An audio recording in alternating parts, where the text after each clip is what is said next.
Our next guest is Dr. Mickey Collins, who's the Executive Director of the UPMC Sports Medicine Concussion Program, and he's going to speak to us about advances in the clinical management and treatment of concussion.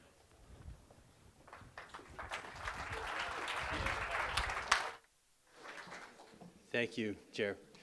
First of all, it's an honor to be back here in the motherland of Ireland. My last name is Collins. I am third or fourth generation from Cork, and so I have a lot of Irish in me, and it's a true honor to be back here in terms of presenting for you this morning.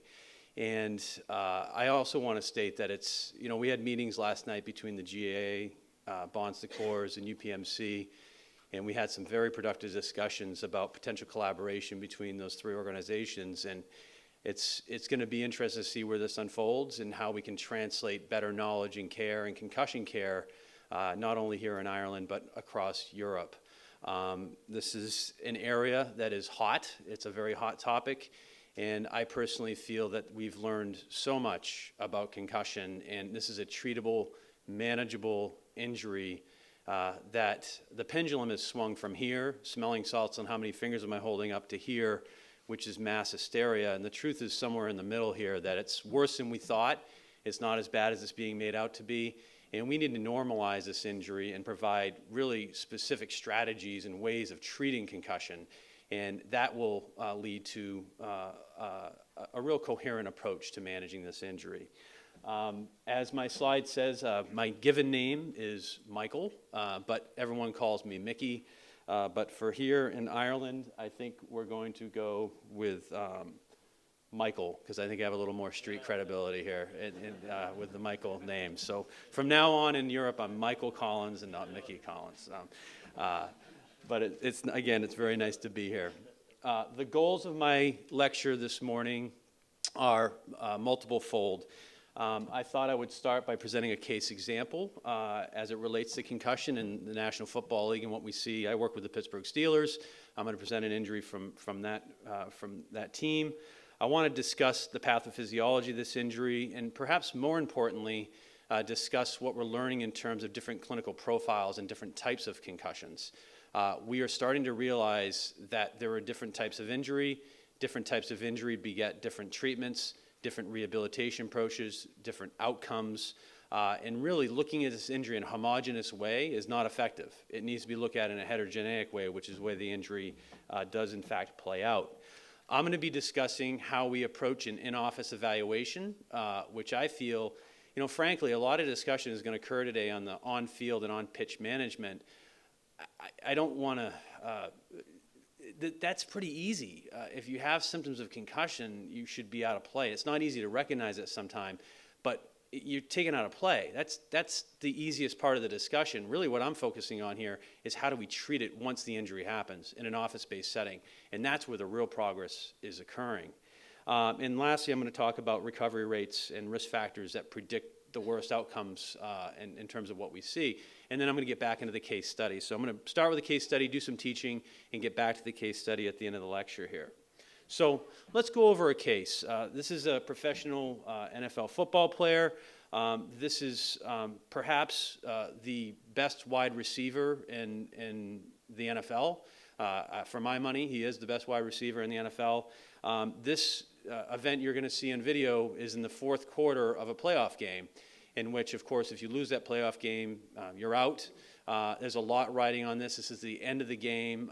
It's a tremendous time in the contest, and this player is going across the middle for a catch, and it gets hit in an unsuspecting way and falls and loses consciousness. You'll see the video here, if you can play the video.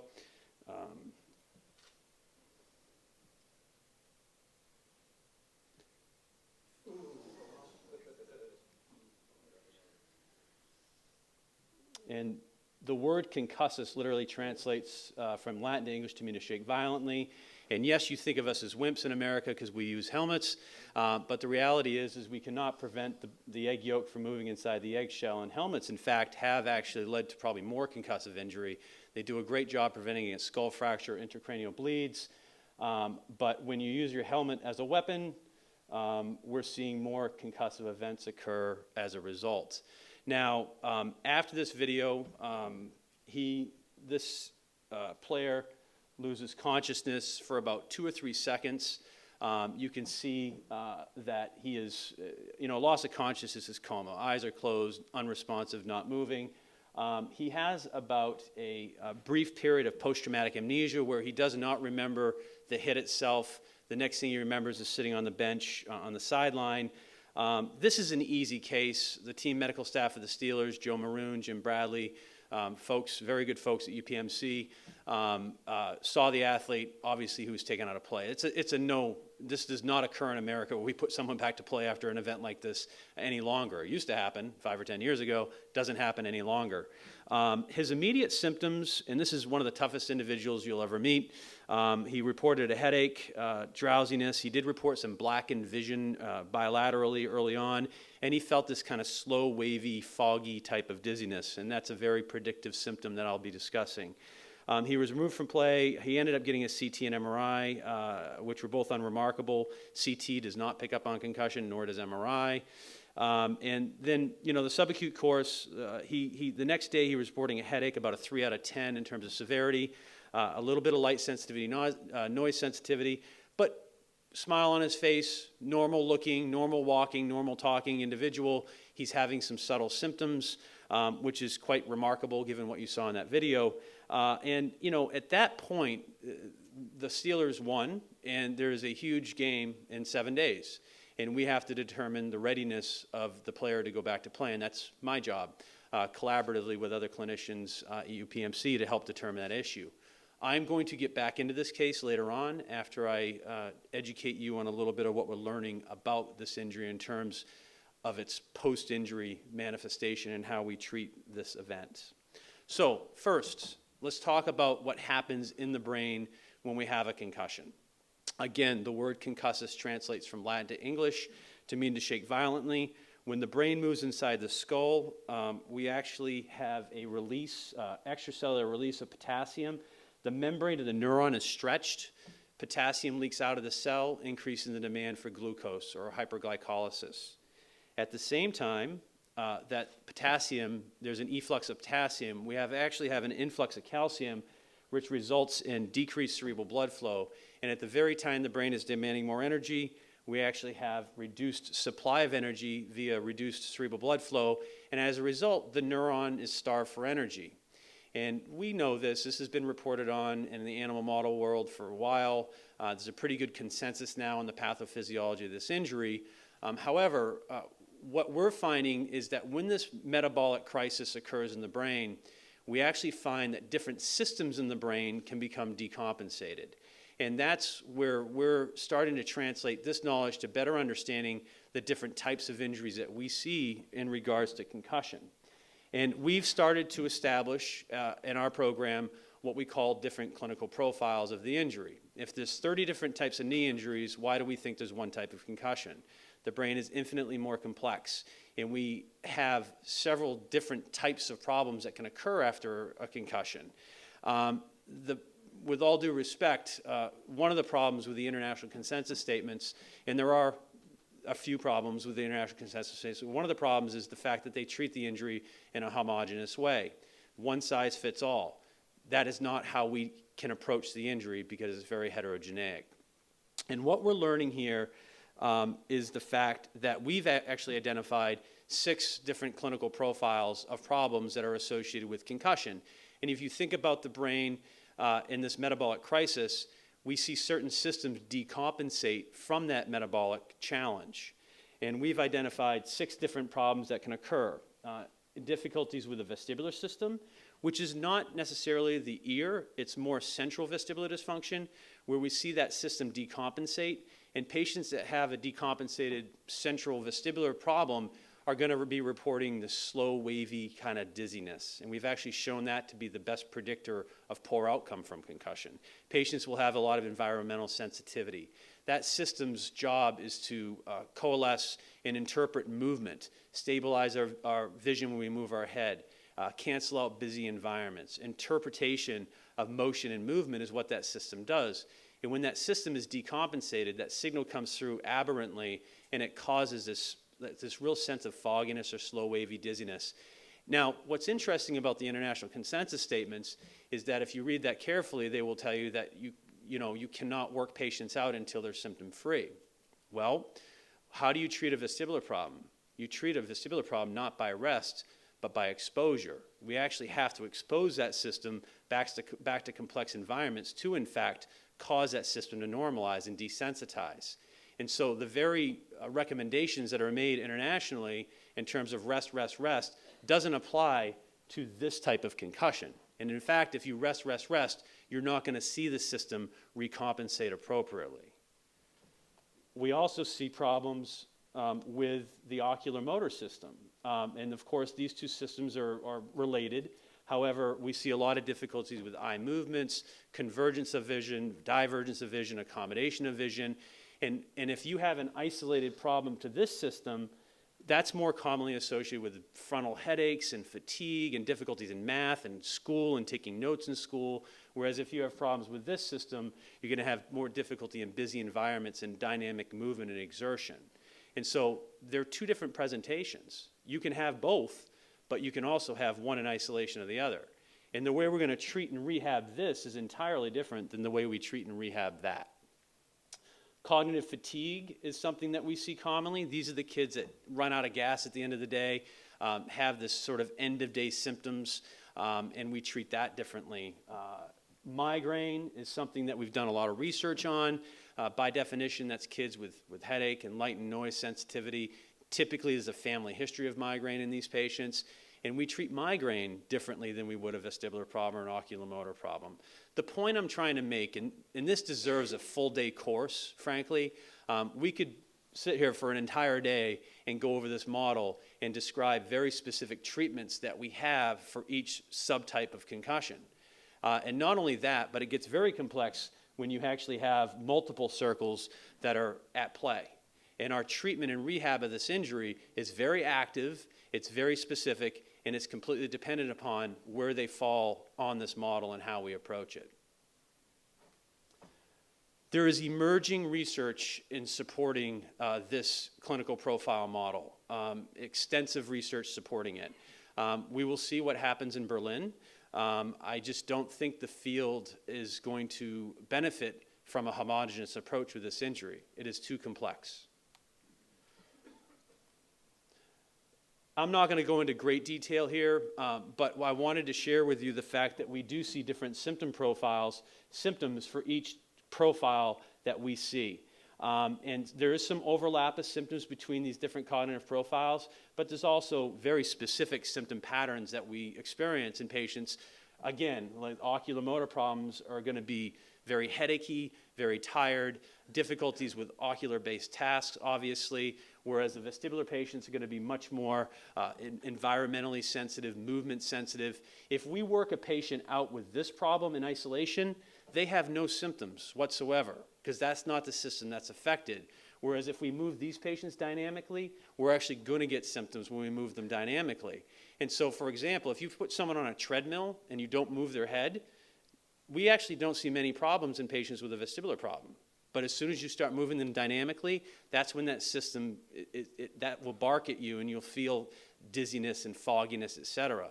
And the way you actually rehab that is by actually challenging the system. And you have to move those systems in different dynamic ways to actually improve upon the case. And if you have this going on, we actually don't want to work those patients out immediately because you can exacerbate the migraine. That's a patient you do need to quote unquote rest. But this is a patient I would not rest. The point I'm making is, again, is a great variability in terms of the outcomes that we see from the injury and how we have to approach it from a rehabilitative standpoint. Also, concussion fights dirty. If you think of this injury as an energy problem, what we're finding is that it's not how much biomechanical force causes the injury, it's what you bring to the table before the injury that actually plays the predominant role. We find that we've actually identified through research, and Anthony Contos is going to be talking about this in great detail, but we find patients with a history of car sickness or motion sensitivity, they're more at risk for concussion because there's a vestibular weakness there, and it's going to take less force to cause that system to decompensate. So if you have a person with how many of you have a history of car sickness or motion sensitivity? Okay, you would be more at risk for vestibular dysfunction after a head injury, and we feel that less force is going to cause that problem in you versus someone like me that does not have that history. And so for each profile, we actually have different risk factors. If you have a history of amblyopia, strabismus, any type of oculomotor problem, not only in the child but in the family, we see that system decompensate more readily. If we have a history of learning disability, we're going to have more likely to have cognitive fatigue, history of migraine, and a history of anxiety. So the studies looking at the accelerometers and such, we're never going to have a threshold for concussion because it's going to take different forces to cause these systems to decompensate in different individuals. And again, it just speaks to the complexity of this problem and the fact that we cannot do this in a uniform, homogeneous way because everyone brings a little something differently to the table when they're hit in the head and when they're concussed. We've also, and this is a very busy slide, I apologize for that, but when I see a patient in clinic and I evaluate them, the way I'm thinking is, okay, we've got a primary ocular problem, followed by a secondary vestibular problem, followed by a tertiary anxiety problem. And my treatments are going to be completely predicated upon those findings and the evaluation findings that lead to that different clinical profile presentation. My treatments are going to completely be dependent upon what profile of problems a patient has. And yes, we have evidence-based, targeted and specific rehabilitative protocols in place to treat these different clinical profiles. And we have a menu of therapies that can occur. And not only do we have a menu of therapies that can occur to treat these problems, we actually have very specific accommodations in terms of what to do with kids when they go back to school. If you have an oculomotor problem, it's going to be an entirely different set of academic accommodations than if you have anxiety or an ocular problem. And so our accommodations academically and return to learn is completely predicated upon what type of concussion you have. And also, to get better from this injury, it's really about expose, recover, expose, recover, expose, recover. It's not sitting in a dark room. In fact, we find that the outcomes are greatly problematic in patients that are taken out of all stimuli. You're not going to treat the underlying problem by putting kids in a dark room. It's really about challenging the system, recovering from the system, recovering from that exposure. And you're lucky to hear today from Dr. Ann Muka, who's our vestibular therapist at UPMC, and she is, in my opinion, one of the world's leaders in terms of implementing physical therapies to treat these problems, and you're going to hear how we do this in a more specific way later on this morning. So that's a lot of information, and what I just told you really actually doesn't juxtapose well with what we're seeing in the international consensus statements. And if you read the international consensus statements, you're going to hear rest, rest, rest, rest, rest. Now, the last statement was in 2011-12, and so that will probably change in Berlin. It should. It needs to. But recognizing the differences in what we're learning from this injury and how we treat it versus what's proselytized out there, we convened a meeting in Pittsburgh last October. This meeting was underwritten and funded by the National Football League. We had the meeting at UPMC. This is the first ever meeting on treatment of concussion that's occurred, and this meeting was all about treatment. And we invited 37 of the world's experts on treatment, and they were either thought leaders in this injury or have done research on treatment or involved in different sporting groups. But we had a very expert panel come together in Pittsburgh where we wanted to create a conceptual framework for treating concussion, not the nomenclature of the injury, not on-field management in terms of how we treat the problem once it occurs, which I feel that's where the field needs to be moving. Now, the purpose of this meeting was to come to consensus on several topics as it relates to treatment, but frankly, trying to create some conceptual framework to help guide us in terms of researching treatments around the topic of concussion. And I could, again, present a 2-hour talk on this meeting and what we found, but I wanted to briefly explain to you some of the things that we agreed upon as a group. Now, we actually voted on 16 different statements of agreement. These statements of agreement will be published in Neurosurgery. That will actually be coming out next week or the week after. So this is a white paper, very high-level white paper that's going to be published ahead of the Berlin meeting. and so we'll see where it goes. But there's a lot of influence and a lot of different groups involved in this. And I'm just going to point out 4 of our statements of agreement as it relates, but we voted on different things as a group, and here's some of the things that we voted on. Number 1, previous consensus statements have provided limited guidance with return to active treatment of concussion. We had 97.2 of our group agreed on that statement. In other words, more work needs to be done, and we should be focusing more on treatment, not just recognition of this injury. I think this is the most important point. It's so simple and parsimonious. However, it's so meaningful. Concussion is treatable. We agreed as a group, 94.3% of us agreed, this is a treatable injury. If parents were aware of that, we wouldn't be having problems in kids being taken out of sports. In the United States, we have parents not allowing kids to play football anymore. There is mass hysteria around this topic of concussion.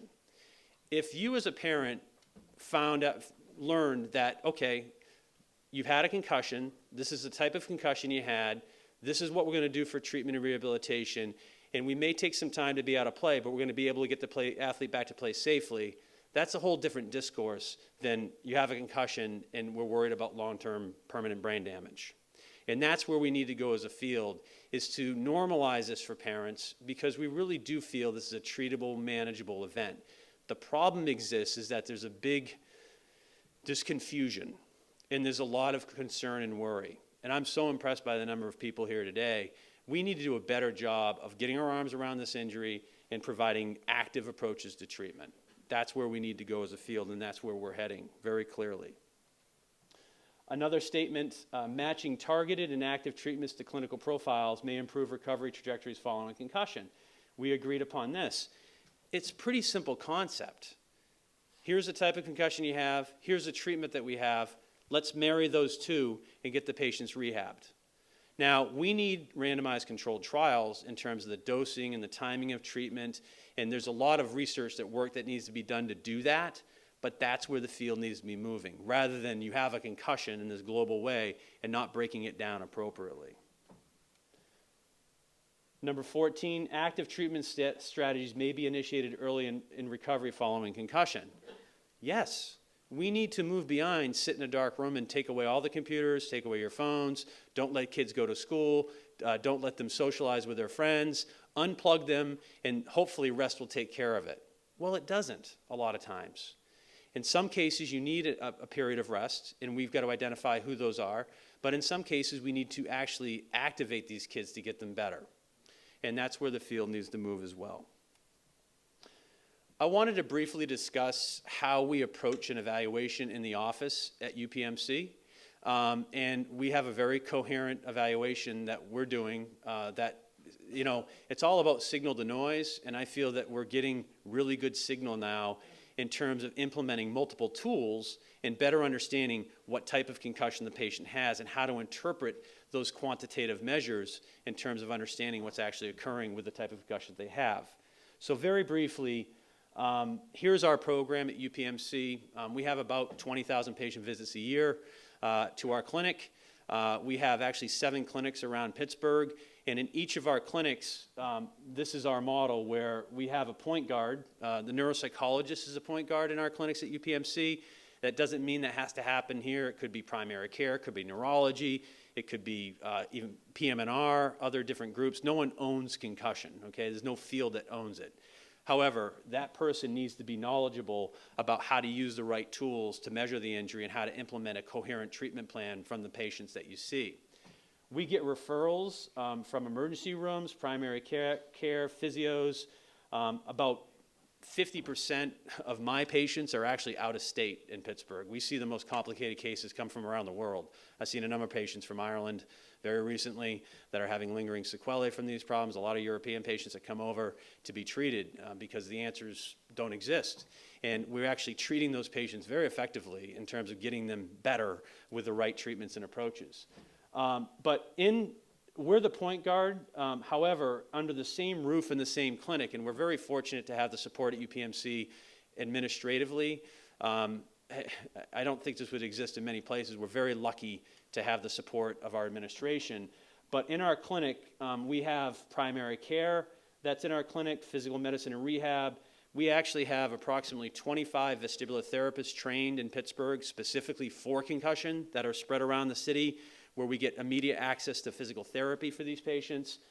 We have radiology we look at. We actually have created really kind of a new field for physical therapy called exertion therapy, where we actually move patients in certain ways to rehab the concussion. And you're going to hear about that today as well. So we have individuals that all they do is work patients out with concussion and activate them in specific ways. If the vestibular system is breaking down with more horizontal vestibular ocular reflex versus vertical vestibular ocular reflex, you have to move them in different ways. And we're starting to get very good at understanding how to do that with our patients. We also have radiology, orthopedics, neurosurgery, and one of the key components of our treatment program is behavioral optometry, where we actually have vision therapy that's geared to retraining the visual system after a head injury when oculomotor impairments are the predominant concern. And that is very effective at treating that specific problem. And so, patient is seen, and we're in the emergency room, we have discharge instructions directly to our clinic. So we see patients not immediately, within a day, 2, 3 days post-injury, and we can start treatments right away. And we're starting to prove that our outcomes can be changed pretty significantly. The earlier we see the patient, the quicker we can get them better in terms of how we approach and treat this. Here is our evaluation. Everyone is looking for this sort of panacea, one tool that works. That's not how this injury works. You are never going to have a single tool be able to tell you, this is the concussion, yes, you have a concussion, this is a type of concussion, and et cetera. This has to be looked at in a multi-domain way. You're never going to pick up the signal by looking at one tool.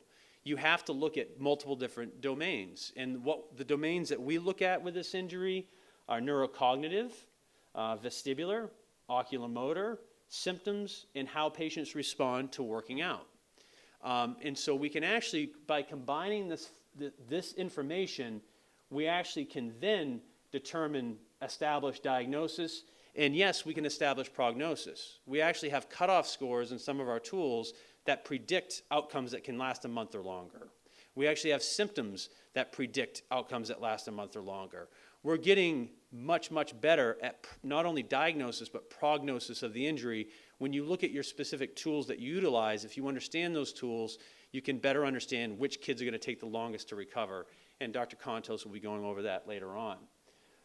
The tools that we utilize in our clinic at UPMC is, first of all, we're going to do a very good sit-down interview with our patients and understand what's going on, listen to their symptoms, listen to their their pre-existing risk factors of car sickness or strabismus or learning disability.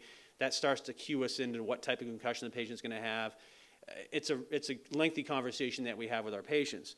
But in terms of the actual objective measures that we utilize, we've developed a tool called the VOMS. It stands for Vestibular Oculomotor Screening. It's a 5 to 10 minute physical exam where we can actually look at the vestibular and oculomotor systems and to determine if those systems are playing a role with this injury.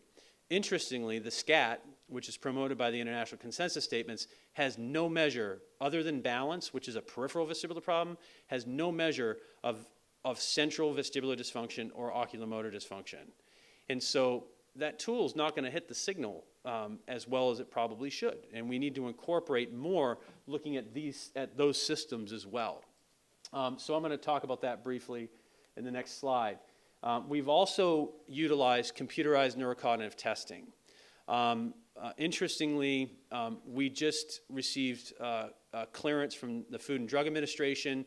IMPACT is a computerized neurocognitive tool that has been given the classification of the de novo concussion device. This is the first device or tool approved by the FDA to measure concussion in the United States. And so that tool has just received approval. There are other tools in the pipeline as well, but that is something that has occurred, at least in the United States.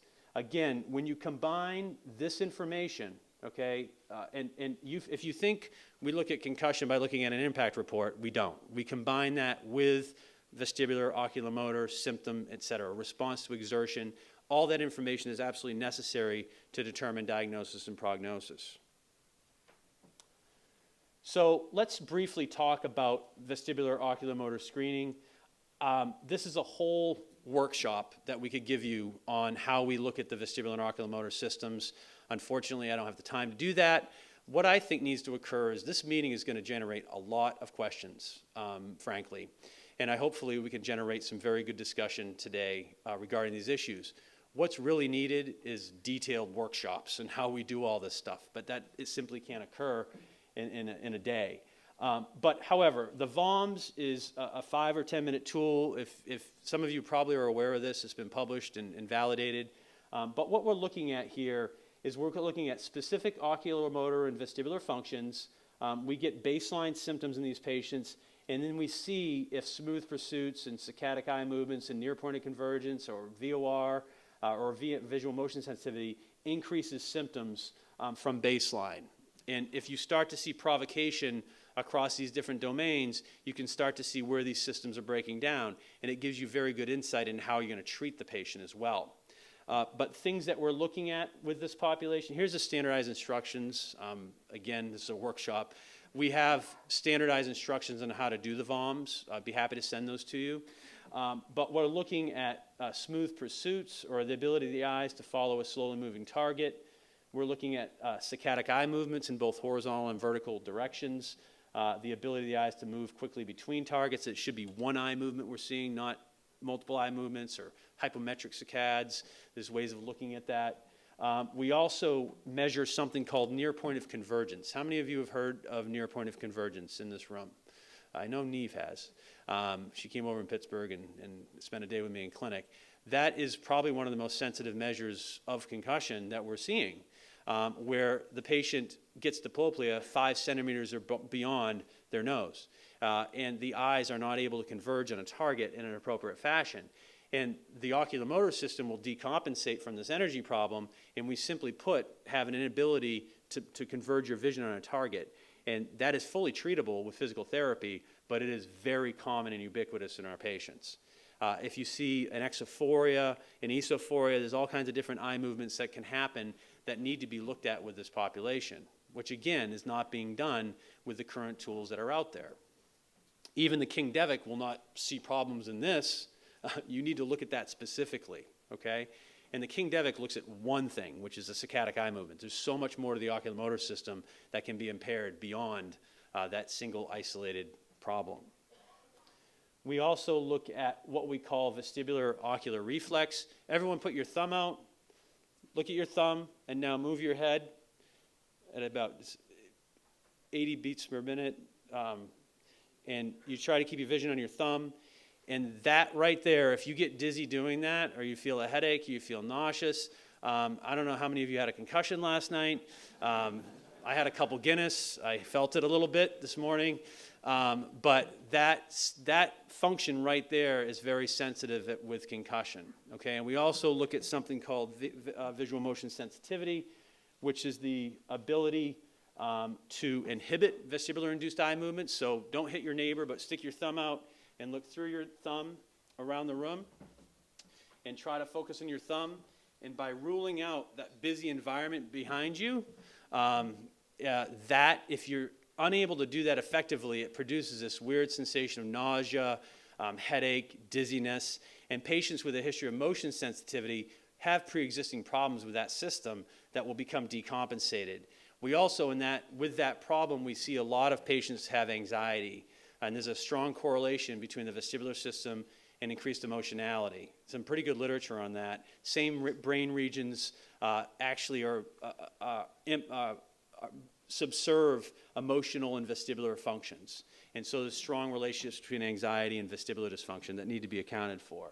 But, again, this is a much further lecture than what I'm doing here.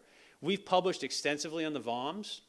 And you're going to see here, this is a study that we published in American Journal of Sports Medicine, where we looked at a control group versus a concussed group. This is 6 days post-injury on average, and you're going to see that every part of the VOMS was significantly different or provoked in our concussed patients versus our controls. And in fact, we found a 90% sensitivity in terms of this ability to separate concussed from controls at 6 days post-injury. Not acutely, at 6 days post-injury, we can still have a 90% hit rate in terms of separating concussed from controlled patients, which is pretty impressive with a 5-minute exam. It's something that is very informative if you know how to look at this stuff and how to interpret this information. We've also developed at UPMC a tool called Impact. That tool is mandated for the NFL, NHL, and multiple other sporting organizations. I know Barry O'Driscoll here has been using it over here for a while, and other folks have been using this tool. This is a tool. It's nothing more, nothing less, but it's a 20-minute battery of tests on a computer that can measure reaction time, can measure memory, attention, concentration. And now what we're starting to find out is that the data derived from this testing correlates with different types of concussions. And if you have reaction time problems, you're more likely to have an oculomotor problem. If you have visual motor speed problems, you're more likely to have vestibular dysfunction. Migraine problems, et cetera, you're going to have different cognitive profiles. And so by looking at that data derived from this test, you can start to formulate what type of concussion the patient has and how to rehab and approach treatment. This test was really developed by Mark Lovell, who's a preeminent guy and my mentor. This test, I'm not going to bore you with a lot of details, but there's been over 225 peer-reviewed papers looking at sensitivity, specificity, reliability, prognosis, et cetera, et cetera. Again, this tool has been cleared by the FDA, and it's translated in over 20 languages. It's got federal clearances here in Europe. It's used as one tool to quantify the injury and better understand actually if the patient has a concussion in the office, and also really starting to get to the point where what type of concussion does the patient have. We're getting there with our research. This is the model that's employed for neurocognitive testing, where we will get baseline testing done in our patient population. In professional sports and even in college sports and high school sports in the United States, most everyone has a baseline now, where the test is given before the season starts. So we actually have an imprint on cognitively where these patients should be. And then if there's an injury, we have individualized data for comparison. Now, you don't have to have a baseline for this tool to be used effectively because there's normative data built into it. However, it's very helpful to have that baseline, and it's something that's implemented pretty widely, at least in the United States, and it's starting to become more widely implemented here. Okay, so let's briefly discuss what recovery looks like. When you look at all these different tools, I'm going to spend very little time on this, but I want to show you some studies looking at how long does it actually take to recover from concussion when you utilize the VOMs, when you utilize neurocognitive testing, when you utilize different objective measures. Now, if you looked at the international consensus statements, I actually read the Zurich statement before, on the plane right over here, and I counted 11 times in that report that it states that 90 to 95% of patients get better in 7 to 10 days following concussion. We're not seeing that happen that quickly in our population. So we wanted to do a study looking at when you actually utilize these tools and you get baseline data and you follow them over a period of time, how long is it actually taking patients to get better? And does that resonate with what is being reported in the international consensus statements? And we're not finding that it does correlate. So here's the study. It was just published in Neurosurgery. And we looked at different domains. We looked at neurocognitive testing, memory, visual motor speed, reaction time. We looked at the VOMs. We also looked at something called the Dizziness Handicap Inventory, which is a dizziness measure. We also looked at symptoms in our patients.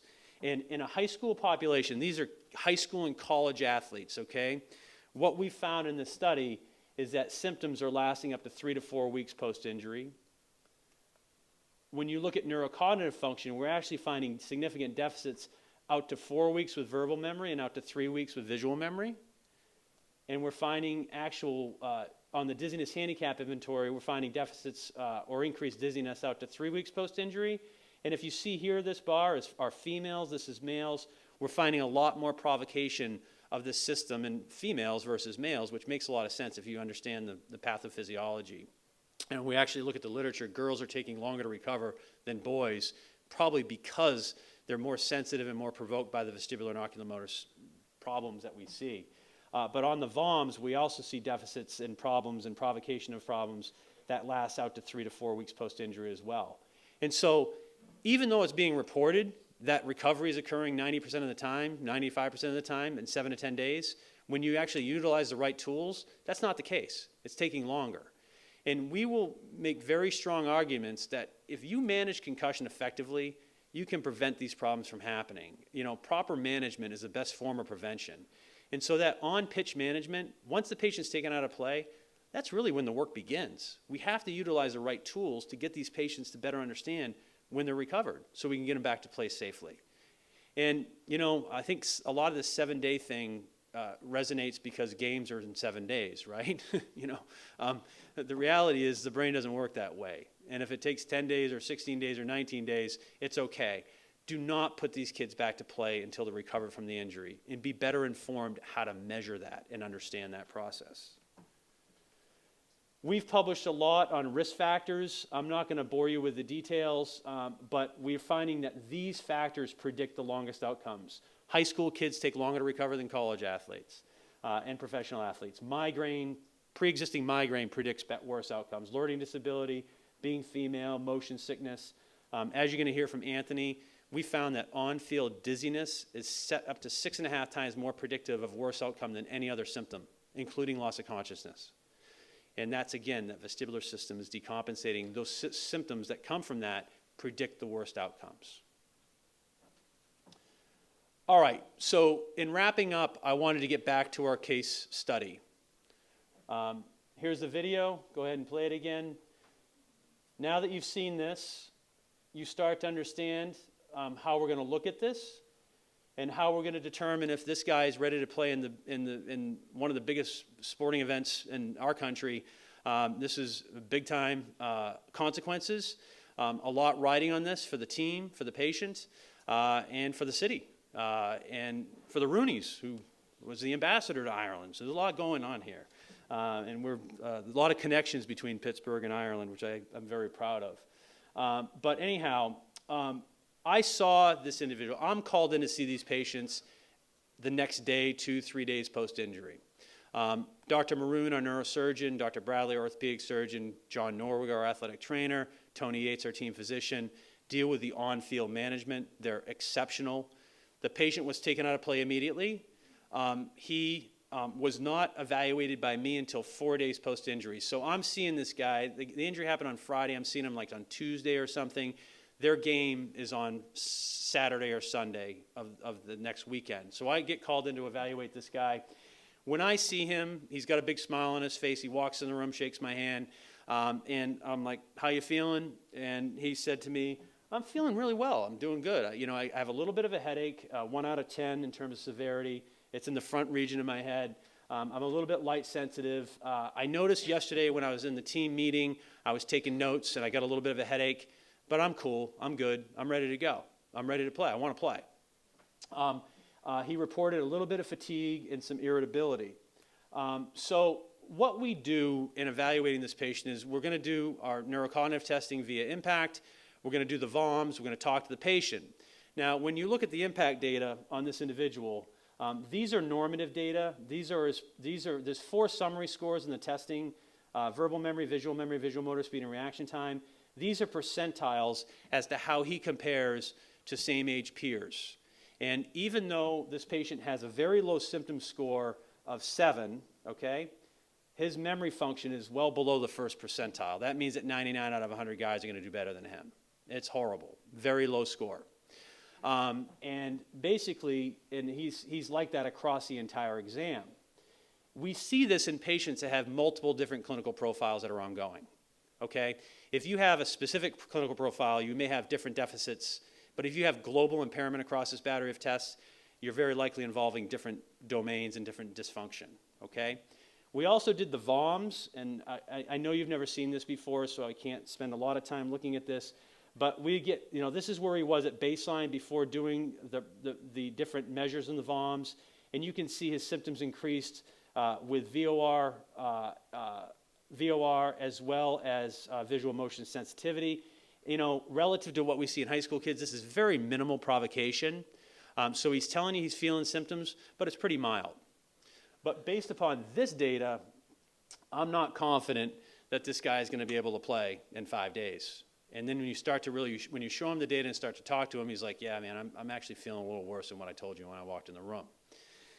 Now, we also have cutoff scores on neurocognitive testing on impact. So if you fall below 60.5 on this domain of the test, there's an 85% sensitivity of recovery taking up to a month post-injury.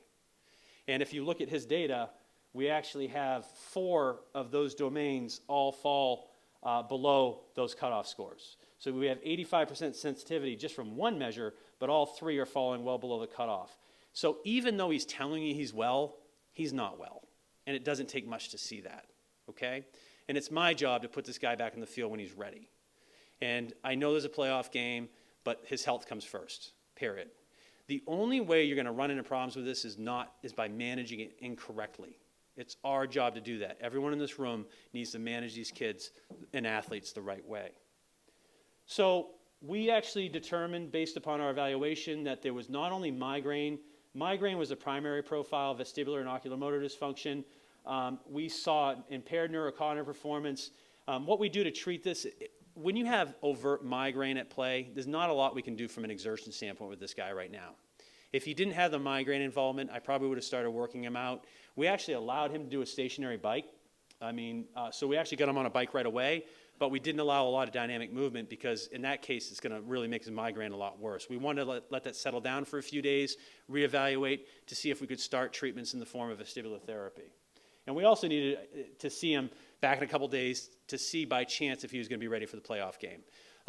And even though I wasn't confident that was going to occur, I would evaluate him 2 days later to let the coaching staff and the medical staff know if he's ready to rock and roll. So I see him back, and again, this is what's going on, this is what's going on, and this is what's going on, which is a different profile than some of the other circles. So I see him back 6 days post-injury. The game is in like 2 or 3 days. He walks in to see me and basically says that he's much improved. He feels better. He's worked out with a stationary bike with no provocation. He's got a little bit of a headache, light sensitive. You can see here. He's still mildly symptomatic. But then when we look at his data, you're going to see here it's not budged. And in fact, he's actually pretty severely impaired on the testing. So this testing pretty clearly tells us no go. We also found a lot of sensitivities from a vestibular ocular reflex and VMS standpoint. He had blurred vision. His near point of convergence was about 9 or 10 centimeters. He had alternating exophoria where his eyes would deviate out. Not good. This is going to take some time. When you see oculomotor problems, especially convergence, the recovery is going to take some time longer, and you got to rehab that very carefully. So we ended up starting vestibular therapy at this point. And we ruled him out of play for the playoff game. So he didn't play in the playoff game. He was taken out of play, which eased the pressure a little bit. And now that there's no pressure on that, we can start treatments. And we did start treatments with him. And long story short is we started vestibular therapy. We did a lot of oculomotor exercises. We can actually evaluate the oculomotor system in very robust ways, looking at infrared goggles. There's something called dynamic visual acuity that we can look at, a lot of different, something called gaze stability we can look at. So there's a lot of other tools that Ann will talk about that we can look at this injury as well. This is 11 days post-injury, and you're going to see here that he's dramatically improved in a short period of time. Once we started vestibular therapy, a standard deviation in the scale is about 8 points. So he's about 7 standard deviations better in terms of the data. And you can see here he's still a little low across some of these domains. Symptom score is 0, but we found some things in our exam that he was not recovered at this point either, so we continued treatments. Now, one of the most important parts of our treatment is actually exertion. Believe it or not, getting patients active physically actually gets them to that highest level of exposure where we can start to recompensate the vestibular system. And you're going to see here that we did some of that exertional stuff. Can you play the video real quick? So this is working on his vertical VOR, and we can increase heart rate and get him to look down and look up, and we can actually start to activate that vertical VOR system by doing this. And then in terms of looking at his horizontal VOR, This is also something that we implemented with him. You can play the video. Where he has to stabilize his vision and move dynamically. These movements are absolutely essential for us treating these patients. And you have to rehab these patients in very specific ways depending upon where the system's breaking down. Once we started exertion with him and started moving him in dynamic ways, he got better, and in fact, this is where he ended up. We actually cleared him back to play here. The season was over. He's now playing for the Steelers, and they are 3-1, I might add. And we're going to kick the Patriots' ass in a couple weeks, by the way. But anyhow, I wanted to present that case to you to share with you how we manage this stuff and get these patients better. So in summary, this is a complex injury that we're learning a lot about. We understand that there's a heterogeneity with this injury. We understand the specific systems that are decompensated. We understand that there's actual targeted rehabilitation that can now happen with this injury. And we also understand that if you don't manage this effectively, there are consequences of the mismanagement. It's not about on-field removal as much as it is about post-injury treatment, in my mind, as it relates to this injury. The on-field removal, I don't want to minimize that it's a complicated issue, but it's pretty simple. If you got symptoms of injury, take them out of play, okay? Now, there's tools that need to be implemented as well, but the work really starts once the patient is removed. How do you get them treated? How do you get them better? And a lot is occurring in that respect. We absolutely need more research looking at randomized controlled trials as it relates to treatment, et cetera. Last slide, I wanted to share with you the fact that this conference was actually born out of what we did in Pittsburgh with a number of youth sport organizations. The Pittsburgh Steelers were involved in it. Coach Tom was involved in it. The Rooneys were involved in it. And we actually had a meeting for all the area coaches in Pittsburgh last spring. And that meeting is exactly what we're doing for you today. And we're hoping to translate that into more knowledge across Europe and to try to get to a point where this injury is managed effectively over here as well. And there's a lot we're learning. Conversations need to happen. Collaboration needs to happen. Multidisciplinary care needs to happen. Multi-institutional research needs to happen. But I do feel a lot of progress has been made. Thank you very much for your time. I appreciate it.